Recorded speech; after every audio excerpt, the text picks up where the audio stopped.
the situation is very bad. But then you hear Buhari say they spent 40 billion naira on these things, but you don't get to that's the problem with reforms in this country. As of March 2025, about 80,000 people languish in Nigerian prisons designed to hold no more than 58,300 people. Less than 30,000 of these people are convicted criminals, and the rest of that number awaiting trial. Now, this mix of awaiting trial inmates and convicts suffer several dehumanizing circumstances: extortions, abuse, starvation, and physical beatings sometimes. What these inmates subject themselves to survive is worrisome.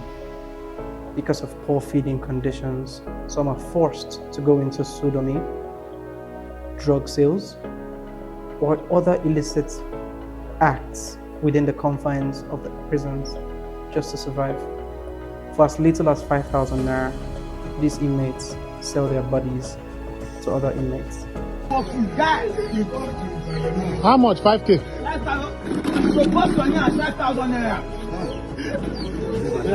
Expect nobody enter. If they do anything, they enter, we will go push that scatter.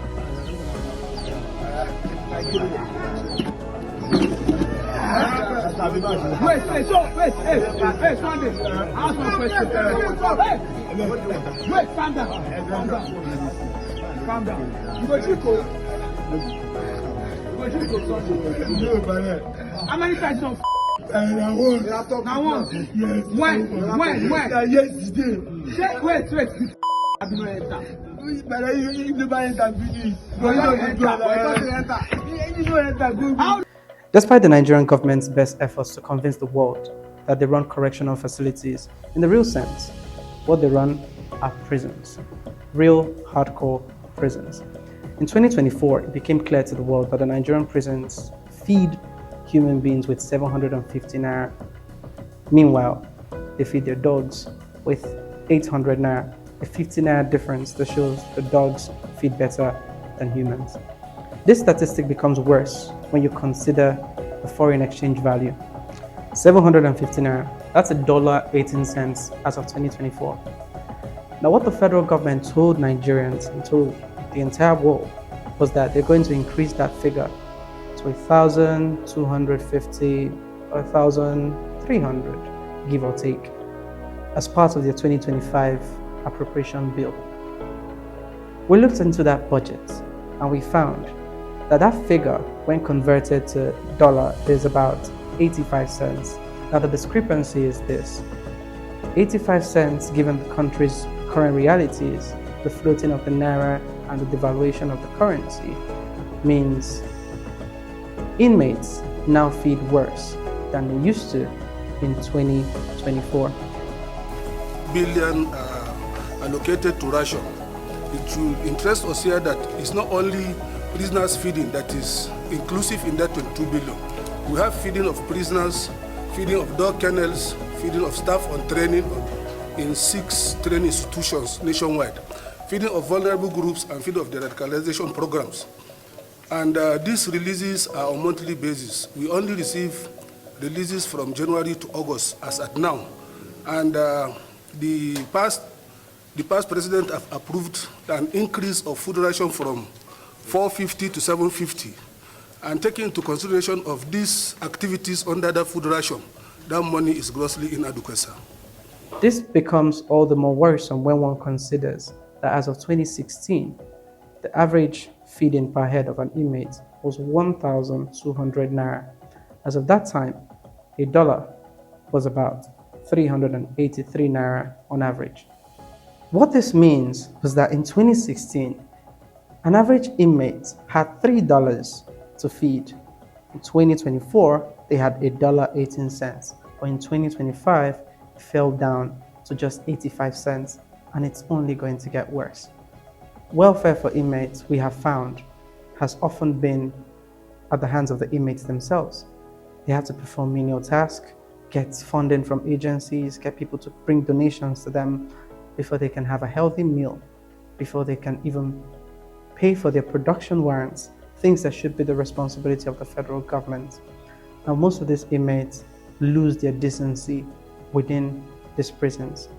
And the more worrisome trend is that a large number of them are still innocent until proven guilty.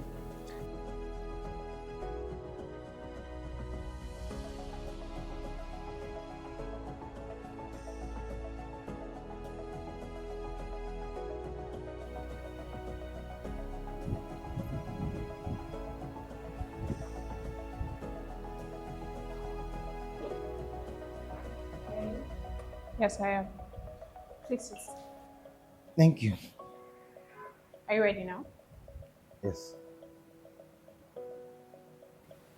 Proceed. All right. Um, the situation in the prison is really tough, um, especially in terms of feeding, because that's majorly the only thing we do. We don't buy new clothes like people in the outside world. So, but even for feeding, it's very, very terrible because you only get 750 naira for a day food. And I think I heard the government wants to increase the daily portion, I mean, daily money for people. But I mean, it doesn't make any difference. If this was going to happen maybe 5, 6 years ago, it could have been better a bit because when you compare the price of the dollar now and the dollar then, maybe it would have been substantial. But now it's just really tough. You know, if with that 750, what can you buy, even in the outside world?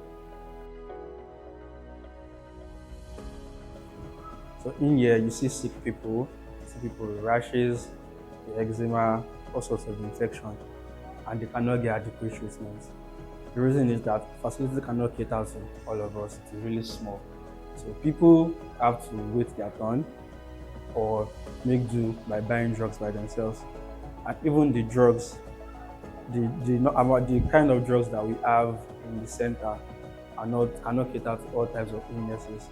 So you have people buying drugs. You get paracetamol at least. You get basic malaria drugs, but you can't get more than that. And drugs are expensive, so you have to go outside or send people to get the rest. And as far as food is concerned, the quality of food is not all that great. So people have to cook for themselves. I cook for myself because I don't eat the food they give here. People that cannot cook or they cannot afford to cook, they have to make do with the food. They give them rice and beans in the morning, eba in the afternoon, and gari, basically the same thing in the evening. So even the people that cook with that buy food, cooking inside here is expensive too. You buy kerosene, you buy food stuff, and kerosene is not cheap. You can also get bread. The bread you can get for 400, you can get 1,300, depending on how much you have. And people that sell things to us here, they never sell on credit. So you have to have the cash at hand. People that don't have the cash, for instance, do all sorts of menial jobs because they clean, so you can clean for someone else, you can run around for someone else, you can take somebody else's money routine, and then you get paid for it so that you can afford the basic things, feeding, like drugs, all of those things. So for some of the people that cannot afford it, they have to eat what they have. There have been days that I myself cannot afford to do these things, so I have to make do. And there are days where I can afford it. I cook and I give my food to fellows so that they can add it together and eat. On some days, I shared my cooked food with others, share my portion. So that's how difficult it is. Feeding is expensive, drugs is expensive. We don't get enough for the government, so we have to cater for ourselves. In August 2024, the police lined up several young people under the age of 18 and put them in front of a judge.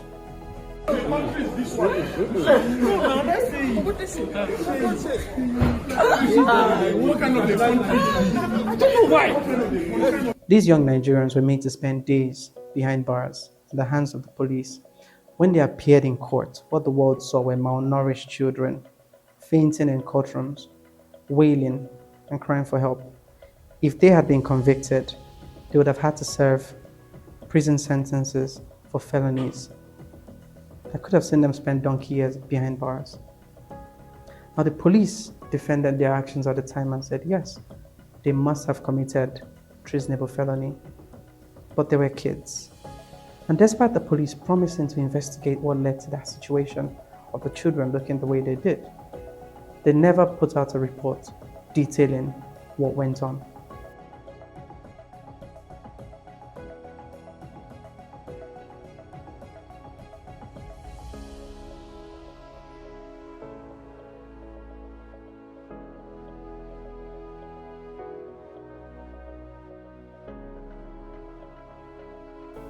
Several experts claim that the state governments, having no responsibility for the funding and maintenance of prisons, go on to put many people behind bars, delaying cases, having prosecutors who don't show up in court, having IPOs who don't come to testify, and then dragging cases on for so long because they have no financial responsibility.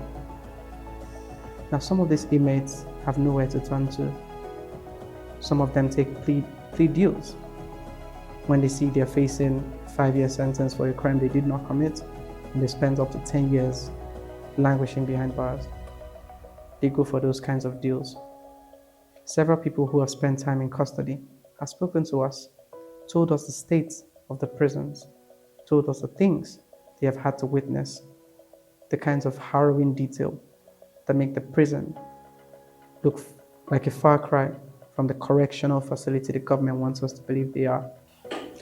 At the Ministry of Interior, we got to learn that about 1,000 contractors were providing or responsible for providing meals to prisons across the country, less than 300 facilities. We also got to learn that that number was halved to about 500 in 2025. And despite halving this number, the meals that are served to the inmates are still eba and soup, beans, and then raw gari. These meals are repeated every day across several facilities. There's hardly variations, and most of the inmates we spoke to over the span of several years told us that they do not eat these meals, that only those who are desperate and have no other options subject themselves to these meals.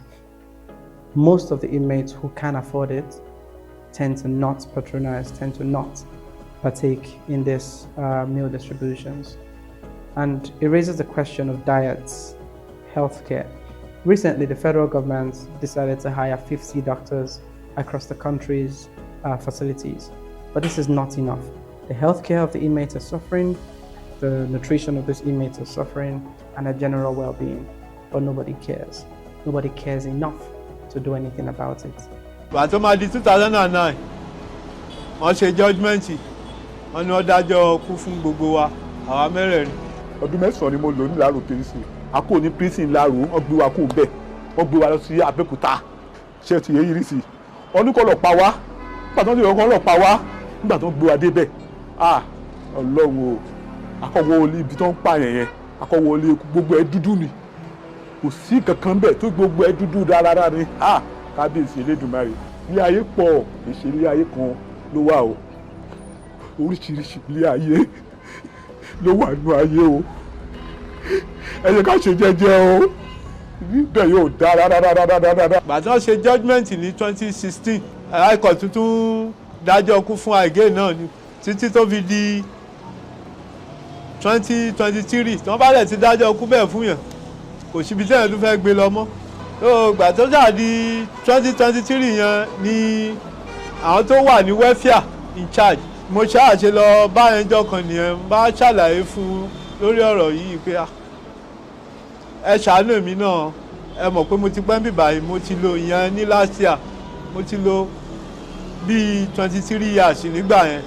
Wani laifi sai a kama su a yanke musu hukunci nan take a ɗaure su a kurkuku. Maimakon ma a saka su aikin ƙarfi wanda hakan zai rage cunkoso a kurkuku kuma ya kawo alfanu ga al'umma, a'a sai su ta zama a ɗaure. Ga kuɗin wahalar su wasu ma har amince da su. Logo satar logo ne. Riga ce doguwa ce a baya na ɗauka ta mata saboda bayan da kuɗi bayan da lafiya ina ji wani na ɗauka ne. Satar generator ne yanzu. Satar logo. Na gode Allah saka da alheri. Ina ko da misali. Allah ya wannan ma wallahi kawai kuskure ne. Allah saka.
We'll gather around together. I will reach everybody.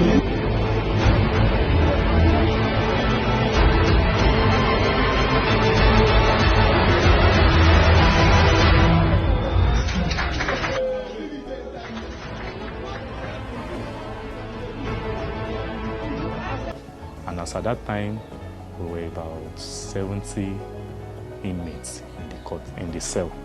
We have 3 ration foods there. In the morning, they do rotate it though. In the morning, it could be rice and beans, a portion not more than what you can hold in your fist. In the afternoon, could be eba and soup, portion. All the portions you can't feel more than your fist, like you can hold it in your fist, the whole food that was being served. Then in the evening, it's always gari, still the same quantity.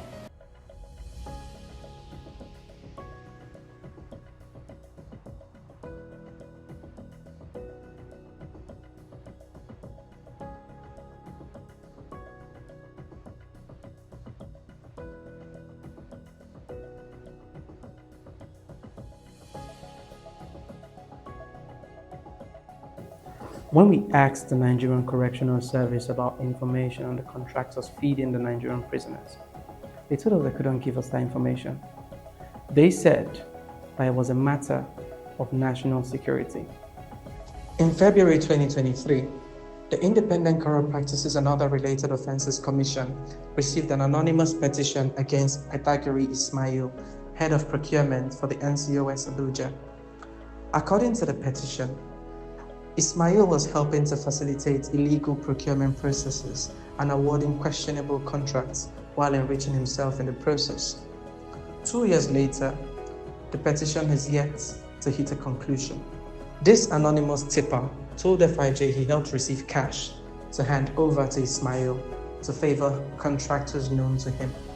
He also said he was part of the entire process that saw Ismail receive these monies and use them to invest in properties he acquired all over Abuja. How long do awaiting trial inmates spend in detention before they are tried? In Nigeria, it could take days, weeks, months, or even years. Like the case of Lukman Adeyemi, a 50-year-old bricklayer who spent 24 years in detention for a crime he knew nothing about. Nigeria has no provisions for the compensation of wrongfully detained people who spend their youths languishing behind bars. How many more inmates will have to spend years behind bars, awaiting trial, only to be declared innocent and have to start over again in life with nothing? When I say over 500 were awaiting trial, you must understand that in Ekiti State, they have a process by which police prosecutors take suspects before the court. It is generally known as a Form K. Once the police prosecutor files the charge with a Form K, the magistrate is almost automatically obliged to remand the accused person in prison for 1 month. So you find that people are charged and prison population explodes. And that is also tied in with the fact that the federal government administers prisons, but the state governments and state judiciaries are free to send people to prison if states were paying. So the whole thing is tied together. It's not designed for justice, it's just designed to punish. I would say that, first of all, Nigeria's criminal justice legal framework is to a very large extent, laudable in comparison to other contexts or other countries. And I say that carefully because I do know that in recent times, between 2015 and 2023, we've had laws like the Administration of Criminal Justice Act, the Police Act, the Nigerian Correctional Service Act of 2019, all of which have very forward-thinking frameworks that would help reduce the incidence of wrongful convictions or of probably wrongful arrest and the likes. Now, that's my first premise. Now, following on that, there is a long gap between policy and implementation, right? There's a long gap in the sense that policy already lays down the process in which the process from arrest to conviction or arrest to acquittal. The policy already lays that down. But in actual practice, there is a very long gap, like I said. And so to specifically answer your question, I would say the first thing is there is a need to bridge the gap between policy and implementation. And what will those specific policies be? One of them is the right to access to justice or the right to legal representation, which is provided for in the Constitution. It's provided for in the Administration of Criminal Justice Act and several other laws. If the defendant in question had legal representation or quality legal representation, a lot of the challenges that comes up later might not show up. My work involves engaging the Nigerian Correctional Service, its custodial and non-custodial units. And what I find by virtue of my work is that there is definitely a big gap between inmates that are from low-resourced backgrounds and inmates that are rich or wealthy or influential. And the first thing to note is even what is systemic.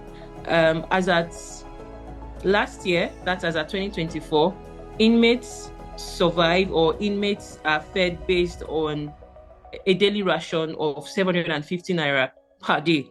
Now, sometime in August, the Minister of Interior did say he was going to review that to 1,500. But based on my knowledge, at least at the last check, that has not yet been implemented.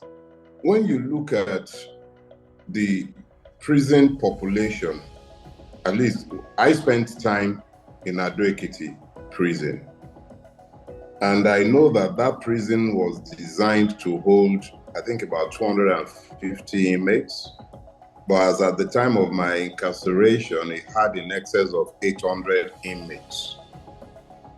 I know that at least 500 of those were awaiting trial. I also know that did not happen by accident. It is a function of the way our justice system is designed. It is not necessarily designed to offer justice either to the accused person, to the alleged victim of his crime, or even to the society itself. The system is designed to punish those who have committed crimes or have been alleged to have committed crimes that have been committed whilst not in the service of either the state itself or one of the persons administering the state. Because if they had been one of those administering the crimes of the state, they would never have been charged with any crime. The Nigerian prison itself is a violation of humanity, not just of human rights. The very existence of the Nigerian prison is actually a violation of the existence of humanity. If a prisoner is dependent on Nigerian prison food, he will die within 3 months, no matter how healthy he was on admission into the prison. That is a fact. That is not a function of something done by the prison authorities themselves. It's a function of something that is completely systemic. When you have such a system where even at the base of feeding, a place is designed for less than 250, you have over 800. What kind of condition can possibly be there? And these are people that are not, the Lord knows that he has over 800. If I was running a hotel or a hostel, and it was designed for 250 people, and I had 800 people inside that place, the government will shut me down. It will be a health hazard on multiple fronts. But it is the same government that is running a facility without any basic amenity of any sort to speak of. And that is nothing to do with the staff. It's about the system. Because I'm sure Ekiti prison is not different from Kirikiri or Abakaliki or any other prison. They are not meant to reform. They are not meant to correct. They are meant to dehumanize, to punish. That is the purpose of the Nigerian prison.